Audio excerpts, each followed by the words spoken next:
K et W, c'est pas vraiment ses initiales, quoi.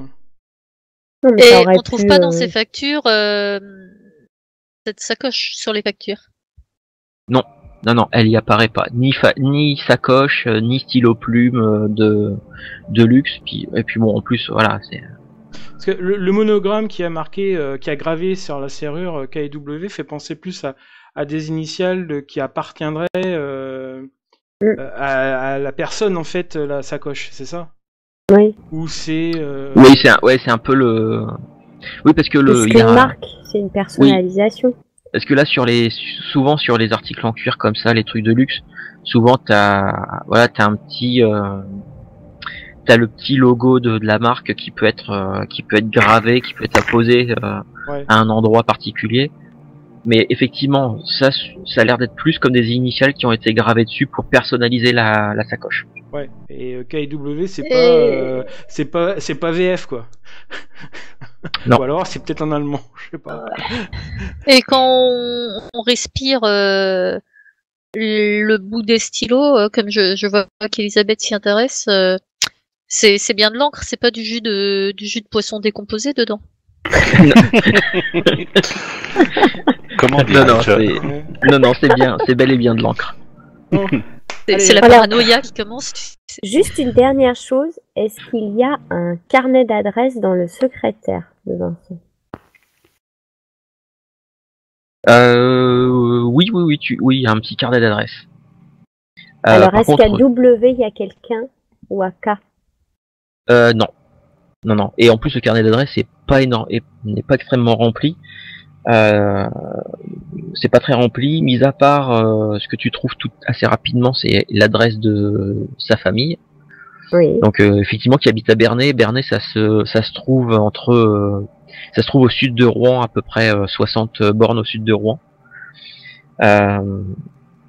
Donc l'adresse de ses parents, l'adresse de Théodore Van Berkel. Sinon, il y a une. Il doit y avoir mon adresse, je suppose aussi. Ouais, il y a toi, tu étais dedans. Il y a aussi l'adresse d'un certain Paul Tison, apparemment qui habite dans le 12e arrondissement. Je recopie les adresses et les noms. Ouais. Ok. Et il y a aussi des adresses. Monsieur Brinois et Monsieur Dubreuil. Monsieur Dubreuil et Monsieur Brinois. Il y a l'adresse du docteur Porte ou pas? Pardon. Oui, le docteur Porte est. Après, l'adresse du docteur Porte, elle est sur le papier que vous avez trouvé. Oui, mais pour savoir si elle était dans son carnet d'adresse. Oui, c'est dessus. D'accord. Voilà. Donc je note ça dans mon petit calepin. D'accord. Et je le remets en place. Ok. Du coup, il est l'après-midi est vraiment en train de se terminer, puisque vous y êtes resté quand même pas mal de temps à observer des poissons totalement improbables, à fouiller un petit peu partout. Vous avez trouvé pas mal de choses. Il est quand vous êtes arrivé là, il était quand même presque 16h. Là, il est facilement 18h30, presque 19h. Ouais, je regarde mes compagnons, je fais on pourra peut-être aller manger au restaurant. Si je vous invite, il y a un japonais pas très loin. Excellente idée, Jules. Allons manger du Allons-y, poisson. Même si j'ai pas trop faim. Il y avait surtout une grosse communauté chinoise à l'époque. Mais... Ouais. Allez, manger chinois. Alors, je revérifie, je revérifie et referme précautionneusement la porte. Mm-hmm. Et donc, je rends les clés avec un air absolument dépité au concierge en lui disant que Monsieur Ferrier n'est pas encore rentré, qu'il se fait tard et que on ne voudrait pas gêner les voisins en faisant une fête un peu trop bruyante à une heure inconsidérée, et que donc c'est pas grave, on reportera à la semaine prochaine certainement cette petite surprise, et que voilà. D'accord. Vous voulez que je lui dise que vous êtes passé? Oh bah oui, avec plaisir. Bon bah dès que je le vois, ou je lui mettrai peut-être un petit mot, je lui glisserai un petit mot sous sa porte D'accord. pour lui dire que vous êtes passé. Et encore merci, vous êtes vraiment un amour. Ah bah tu le gênes, il devient rouge comme une pivoine et il sait plus trop quoi dire, voilà, il vous salue et il vous laisse sortir de l'immeuble. Donc ouais, un tout petit peu plus de 19h. Donc on est un dimanche soir au début du mois de mai. Que faites-vous? Ma proposition étant toujours d'aller manger dans un restaurant et puis de discuter de ce qu'on a trouvé et des hypothèses qu'on pourrait émettre. En sortant, hein, on est devant les bagnoles et puis moi je leur propose ça. Ouais, bah de Qu'est-ce que vous en pensez? On pourrait peut-être voir aller- comment on Pouvoir aller- s'organise le lendemain, quoi. Voilà, et puis histoire de manger un peu. Un petit sushi.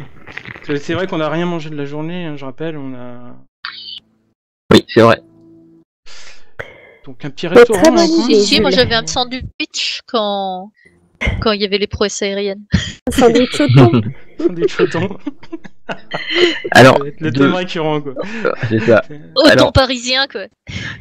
De là où vous êtes, place Clichy, vous savez tous que le Montmartre, à l'époque, c'est voilà, c'est très festif. Hein, Ouais. Hormis les bordels, il y a énormément de comment dire, de cabarets, trucs ouais. comme ça.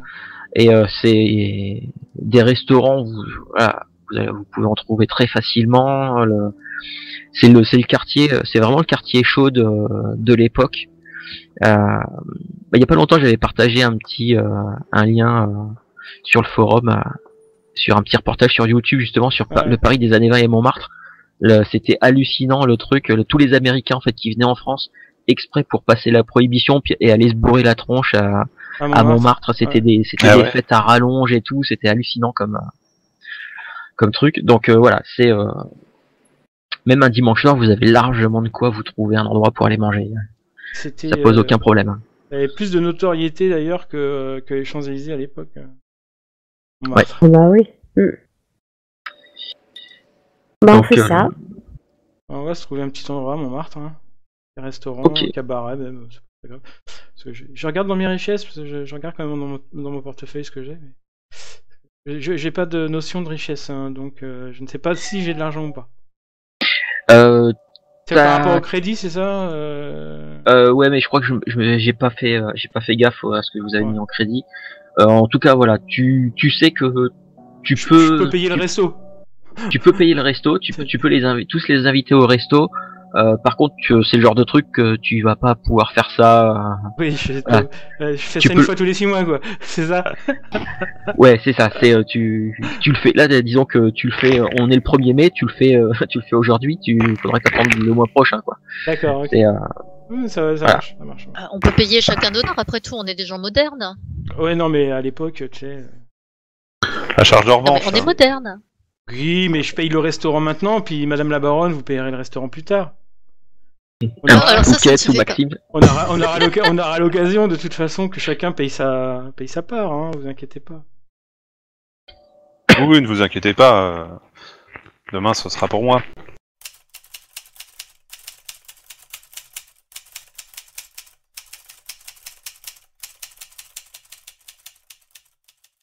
Après une petite demi-heure en quête d'un restaurant où il y a de la place pour accueillir 4 personnes, vous voilà attablés dans ce petit restaurant. au pied de Montmartre. Ouais, j'en profite pour aller aux toilettes, au restaurant, et Mhm. ce que je vais faire dans la vraie vie aussi. Je reviens. Ok. Donc que faites-vous pour votre soirée alors vous C'est la soirée, là c'est le débriefing de la journée, voir un peu. Ouais, voir aussi comment on s'organise demain, lieu de rendez-vous. Ok, bah, on va attendre que Alio revienne et vous allez pouvoir gérer ça.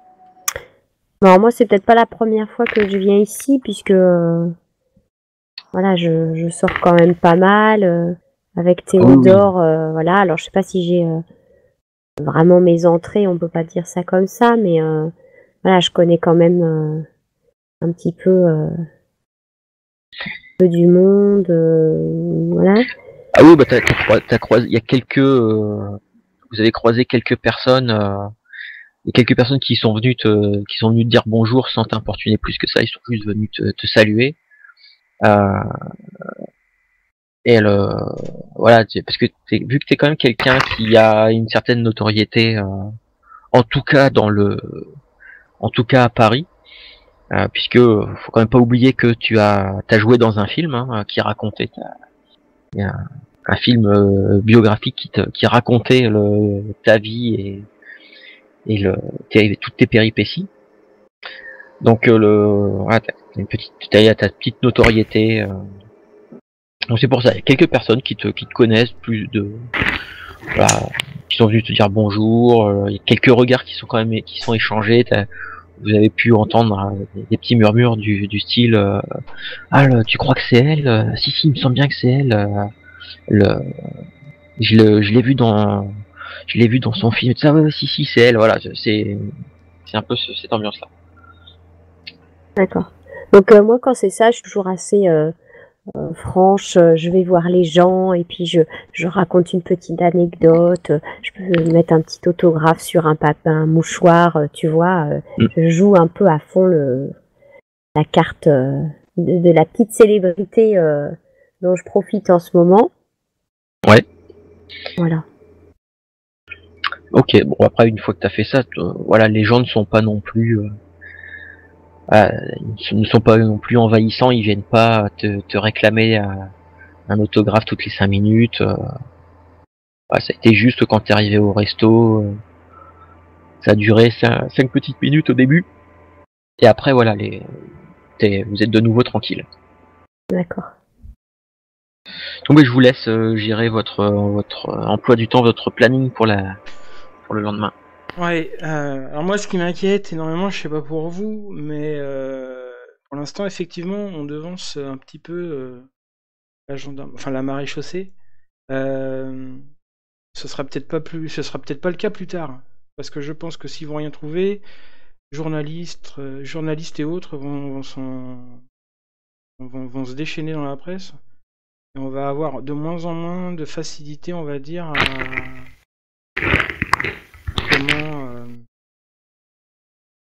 à enquêter, on va dire. Faire enquêter.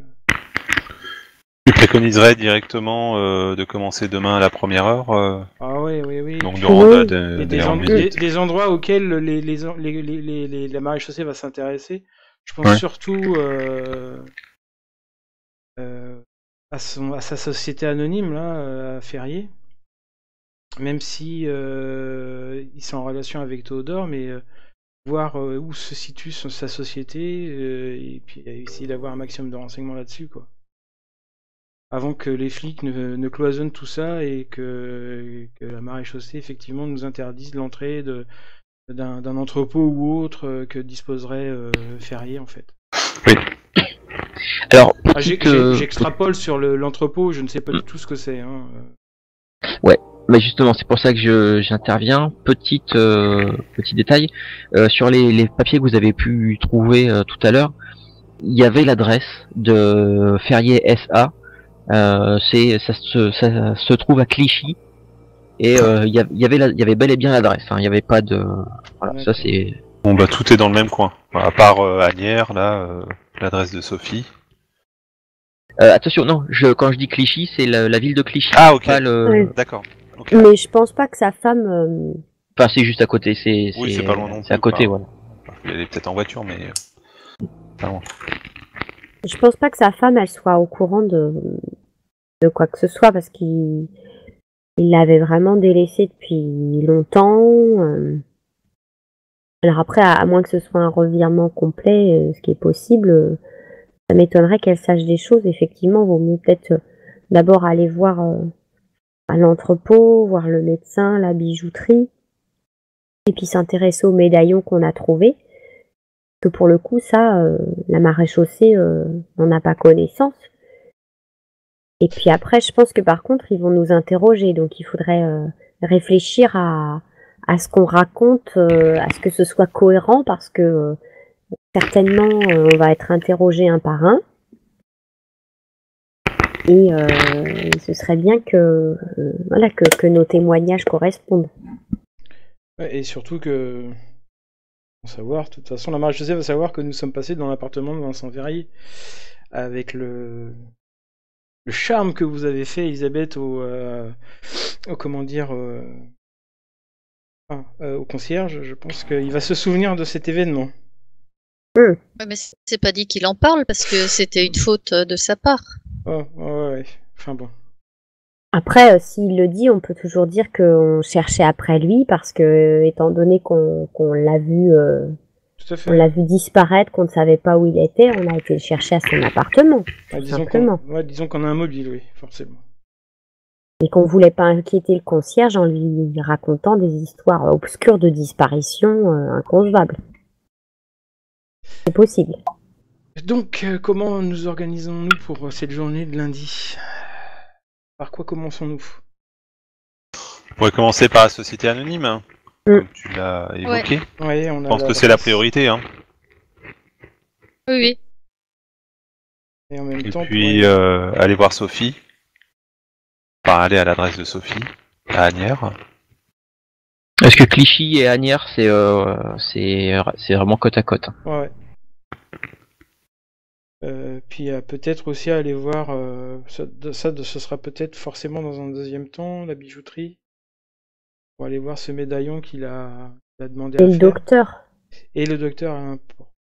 Donc, et puis... On peut se répartir, on n'est pas obligé de partir tous au même endroit au même moment. Hein. On pourrait déjà commencer effectivement par le docteur Alain Porte, parce qu'il est à Clichy, lui. Non, il est à la place de Clichy.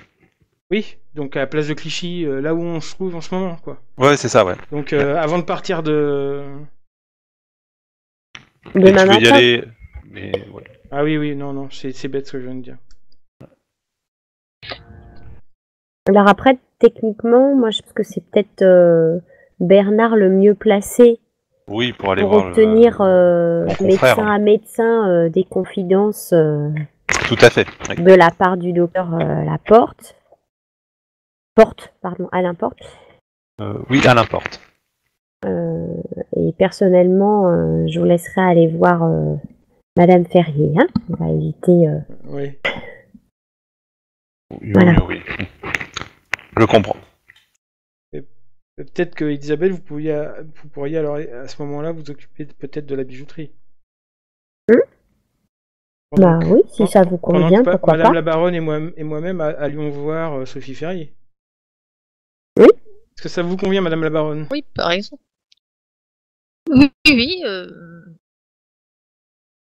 Tout à fait, je vous confierai le petit médaillon pour que vous puissiez le leur montrer si vous pensez pouvoir leur faire confiance. À la bijouterie? Oui. Oui, ils pourront au moins évaluer sa valeur, son ancienneté, que sais-je. D'accord.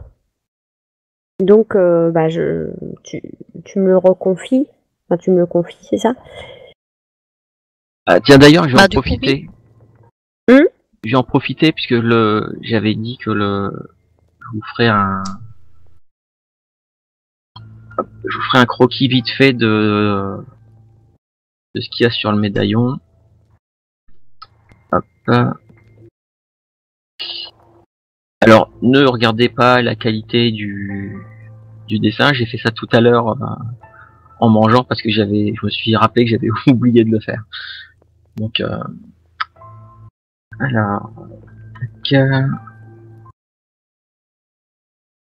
et je vous partage. Donc j'ai dessiné les deux faces du médaillon.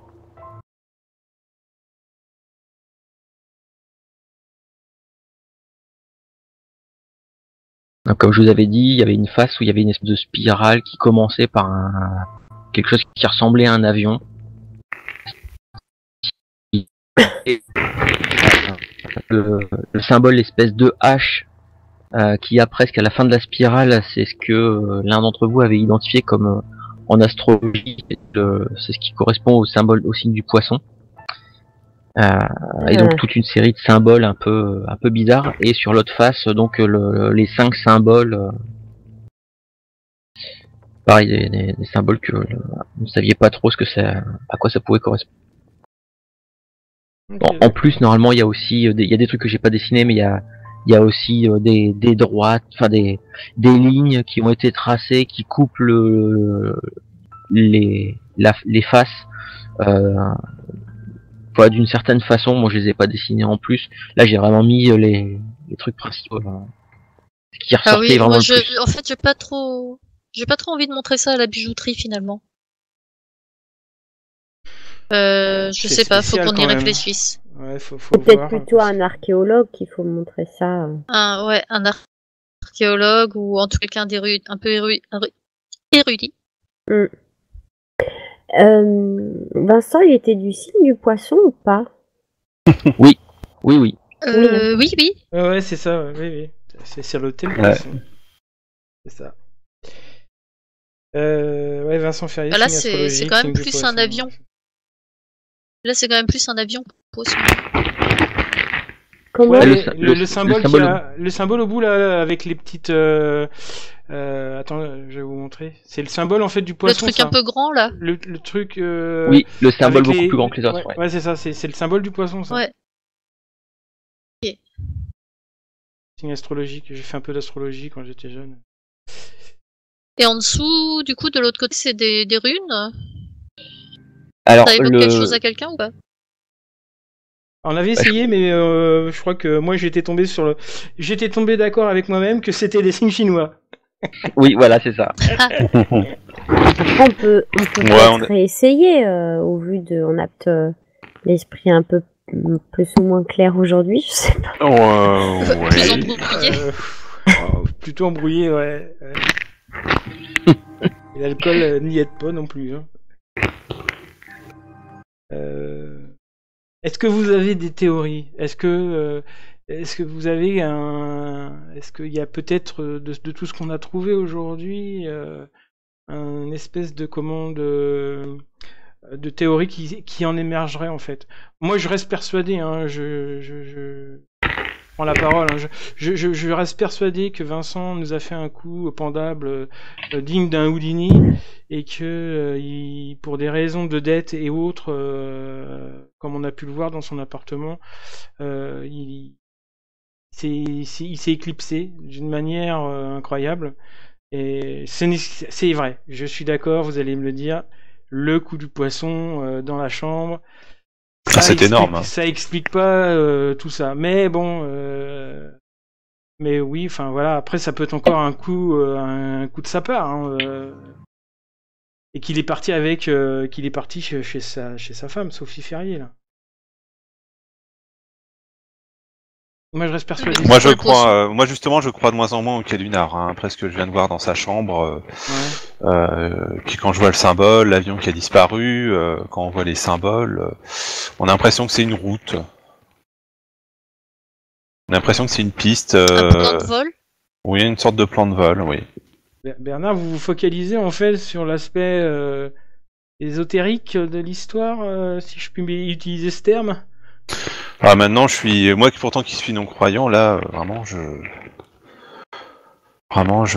m'accorde aucune limite à toute réponse. Et la disparition de cet individu, pour moi, ne serait pas un Calunar. loin de là. Moi, pour éviter que je ne sombre dans la folie, effectivement, je commence à entreapercevoir, on va dire, un monde un peu ésotérique avec ce qu'on a vu dans la chambre, effectivement. Mais je suis persuadé que c'est explicable et que je suis persuadé que tout ça est en rapport avec des dettes incommensurables qu'a dû avoir Vincent et qui voilà. Après, je ne sais pas comment il s'est débrouillé. C'est très comment dire, c'est très mystérieux. Mais je reste persuadé de ça.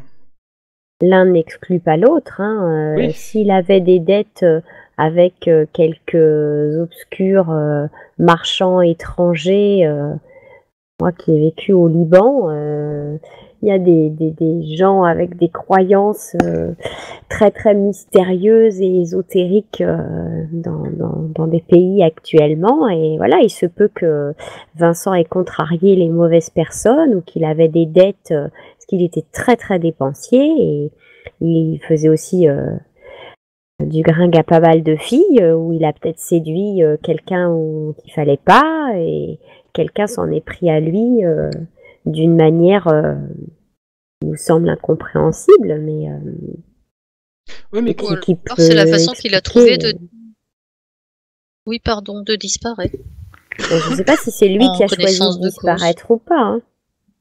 Non mais Elisabeth, je ne suis pas fermé effectivement à ce côté, on va dire un peu ésotérique de la chose. Je me ferme pas à un seul point de vue. J'essaye effectivement de m'ouvrir, mais c'est incroyable quoi. C'est ce qu'on a vu avec Bernard. C'est digne du. C'est. Ah bah oui, effectivement. Mais je ne suis pas fermé effectivement on va dire à des choses surnaturelles, voire même aux fantômes, des choses comme ça. Mais je pense que tout est explicable. Je n'irai pas jusqu'aux fantômes, mais quand on compare par exemple toutes les théories qui ont été remontées par Einstein sur l'espace-temps, et quand je vois ce qu'on a découvert, je me dis qu'on ne sait rien actuellement de l'univers qui nous entoure et de la manière dont il fonctionne, et c'est pour ça que je reste complètement ouvert et pas du tout réticent aux phénomènes scientifiques qu'on observe actuellement, qui sont complètement nouveaux pour nous. Alors, je me suis servi un verre, j'ai regardé Bernard, j'ai opiné du chef, mais dans mes yeux, vous avez senti que je ne comprenais absolument rien de ce qu'il parlait, de quoi il parlait. Hein. Bon, passons. Je hoche la tête en affirmant oui, bien sûr. Est-ce que vous entendez une voix qui résonne juste derrière vous et qui dit Mademoiselle Elisabeth je voulais pas écorcher ton nom, c'est Messner, c'est bien vous, c'est ça ou Meignier, ouais, oui, Meignier, ouais. Oui, je me retourne.